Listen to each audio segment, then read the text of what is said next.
I'm in the European quarter of Brussels, looking for a mythical woman who has become an emblem of the European Union. And here she is. She's called Europa, she's hanging onto a bull, and the building behind her houses both the European Council and the Council of the European Union. Note that she has not taken the bull by the horns, she's clinging on for dear life. In the Greek myth, the god Zeus took a fancy to Europa, a Phoenician princess. He transformed himself into a white bull and made sweet lowing noises. Naturally, Europa climbed onto his back and he made off with her, swimming across the ocean to Crete where he raped her. The continent of Europe was named after her sometime during the 8th century. It so happens that Europe is Europa in the vast majority of European languages. Europa.eu is the European Union's official website. Europa on the bull has been on an Italian and a Greek €2 coin and a UK stamp. Europa herself is on the euro per series of banknotes, while the bull alone is on EU residence permits throughout the European Union. On the 5 stars are the Hyades, the head of the Taurus, the bull constellation in astrology. So Europa on the bull has become a kind of unofficial symbol of the EU. She's even depicted on a mural inside the Paul-Henri Spaak Parliament building here in Brussels. Another statue of her is outside the main entrance of the European Parliament in Strasbourg. Here we see the steel bull lowing, the bronze Europa about to be abducted, and curiously 10 glass rings around the back parts of the bull, calling to mind the 10 rings around the, as it were, finished parts of the European Parliament building itself. But why 10?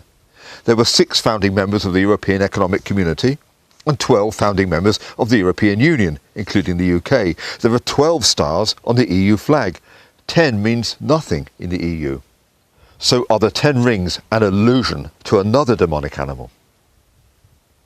In the Bible, in chapter 17 of the Revelation to John, he saw a woman sit upon a scarlet-coloured beast, full of names of blasphemy, having 7 heads and 10 horns.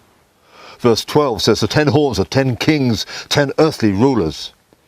So what are the parallels between Europa and the woman, the bull and the beast? Firstly, the Apostle John's audience will have identified the woman as the Roman Empire.